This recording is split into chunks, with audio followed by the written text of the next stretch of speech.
Hello అండి. నమస్తే. అందరికీ నమస్కారం. ఎలా ఉన్నారు? బాగున్నారా? ఈరోజు వీడియోలో వచ్చేసి ఒక బాధాకరమైన విషయం మీతో పంచుకోవాలనుకుంటున్నా. అదేమిటంటే పోయిన శుక్రవారం జరిగిన సంఘటన ఇది. ఇద్దరు మన తెలంగాణ వాసులు అక్కడ దుబాయ్‌లోని ఒక పాకిస్తానీ చేతిలో నరికి చంపబడ్డారు. ఇక వివరాల్లోకి వెళ్తే, ఈ చంపబడిన వారు, ఆ చంపిన అతను అందరూ కూడా దుబాయ్‌లోని ఒక బేకరీ కంపెనీలో పనిచేసేవారు. వీళ్ళందరూ కూడా ఈ ఇద్దరేగా ఇంకా కొందరు గాయపడడం జరిగింది. వాళ్ళు కూడా మన తెలంగాణ వాసులు. ఒక 6గురేమో గాయపడ్డారంట. వాళ్ళు అక్కడ ఆసుపత్రిలో ఉన్నారు.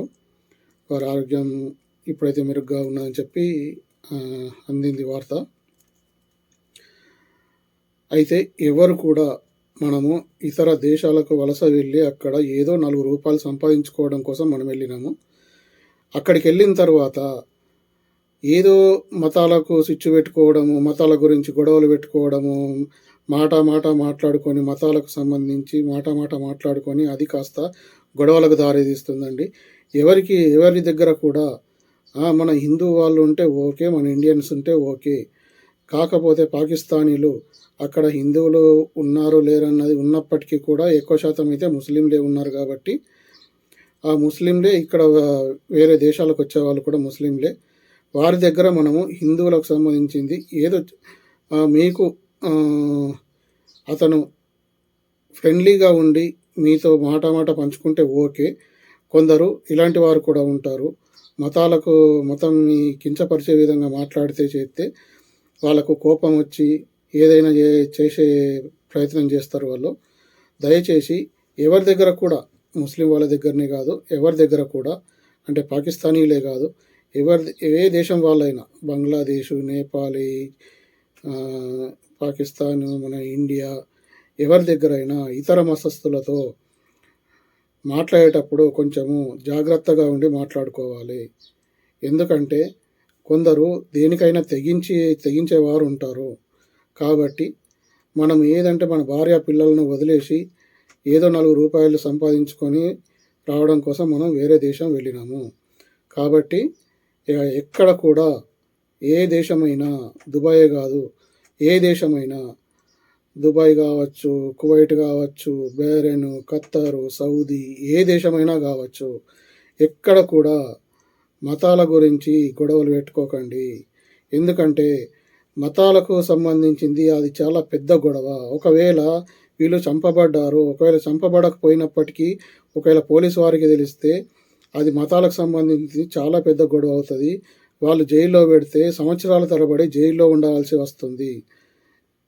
ఇప్పుడు వీళ్ళు చంపబడ్డ వాళ్ళ గురించి మాట్లాడుకుంటే వాళ్ళ ఇంటి వాళ్ళ పరిస్థితి ఏంటి? ఇప్పుడు ఈ ఒకతను నిర్మల్ జిల్లా సోన్ మండలానికి చెందిన వ్యక్తి.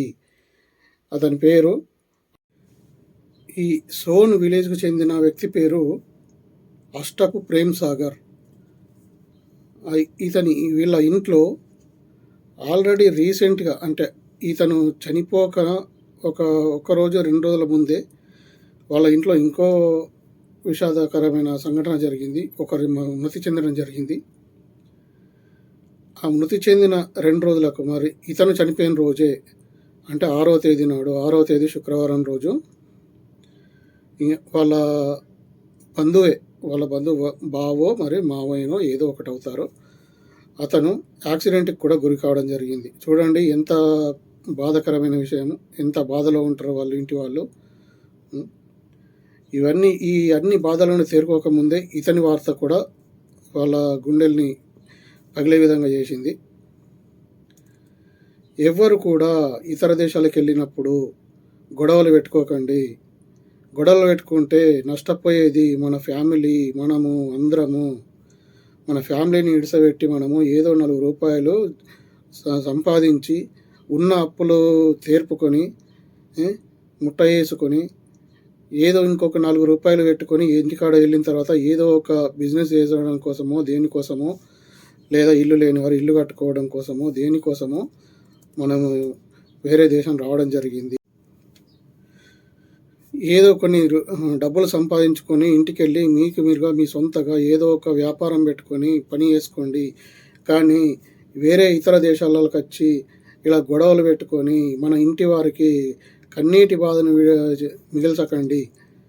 దయచేసి ఏ మతం వారైనా అన్ని మతాలు గొప్పవే.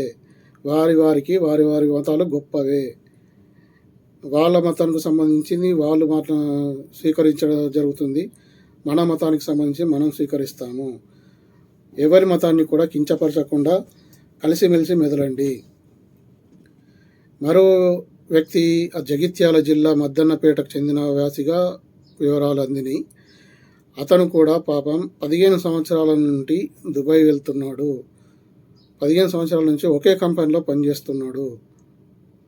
15 సంవత్సరాలు జరిగిన తర్వాత ఇప్పుడు అకస్మాత్తుగా ఇంత ఘోరమైన సంఘటన వినేసరికి వాళ్ళ పిల్లలు, భార్య, తల్లిదండ్రులు ఏమైపోవాలి.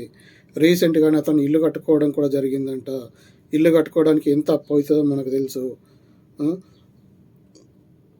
ఎంత బయట అప్పు చేసి ఇల్లు కట్టుకొని ఏదో ప్రశాంతంగా ఉందామని అనుకున్నాడు. కానీ అనుకోకుండా ఈ సంఘటన జరిగింది. నేను మా గల్ఫ్ అన్నల తరపున వారికి కూడా ఈ సోన్ గ్రామానికి చెందిన వ్యక్తికి ప్లస్ జగిత్యాల వాసికి కూడా ప్రగాఢ సానుభూతి తెలుపుతున్నాను. మీరు కూడా వారికి సానుభూతి తెలిపి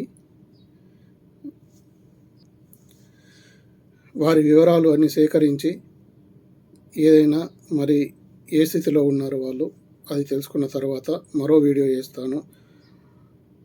ఏదో ఎంతో కొంత వాళ్ళకు ఆసరవుదామనే ఉద్దేశంతో నేను ట్రై చేస్తున్నాను. ఇద్దరి వివరాలు తెచ్చుకున్న తర్వాత మళ్ళీ వీడియో చేస్తాను నేను. కానీ గల్ఫ్ దేశంలో ఉన్న వాళ్ళకు మరోసారి విజ్ఞప్తి చేసుకుంటున్నాను. ఎవరు కూడా మతాలకు సంబంధించింది విషయంపై ఎవరు కూడా గొడవలు పెట్టుకోకండి ఎవరితోనూ. అది చాలా పెద్ద నేరము మతాలకు సంబంధించిన వాటిపై. ఒకవేళ గొడవలు పెట్టుకొని పోలీసులు పట్టుకెళ్ళినా కూడా సంవత్సరాల తరబడి జైల్లో ఉండాలి. మళ్ళీ మనం డ్రింక్ చేయడం, తాగడం కూడా చాలా పెద్ద తప్పు. ఎక్కడైనా కూడా తాగడం కూడా కొంచెం కంట్రోల్లో ఉండి తాగండి. రీసెంట్గా సౌదీ అరేబియాలో కూడా తాగిన మైకంలో తోపులాట జరుపుకొని మామూలుగా తోసేసుకొని అతను వెళ్ళి వెనక్కి దెబ్బ తగలడం వల్ల, తోసేయడం వల్ల అతను కూడా మృతి చెందడం జరిగింది.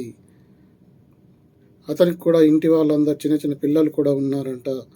అతని పేరు అంజయ్య అని చెప్పి తెలిసింది. చనిపోయిన అతని పేరు కొరుట్లవాసి, తెలంగాణకు చెందిన కొరుట్లవాసి. ఇలా మద్యం తాగి గొడవలు పెట్టుకొని మన ఇంటి వారికి కన్నీటి బాధను మిగిల్చకండి. మంచిగా పని చేసుకొని మీకున్నంతలో సర్దుమాట చేసుకొని ఎంతో కొంత మిగిల్చుకొని ఇంటికెళ్ళి మీ సొంతగా వ్యాపారం పెట్టుకోండి.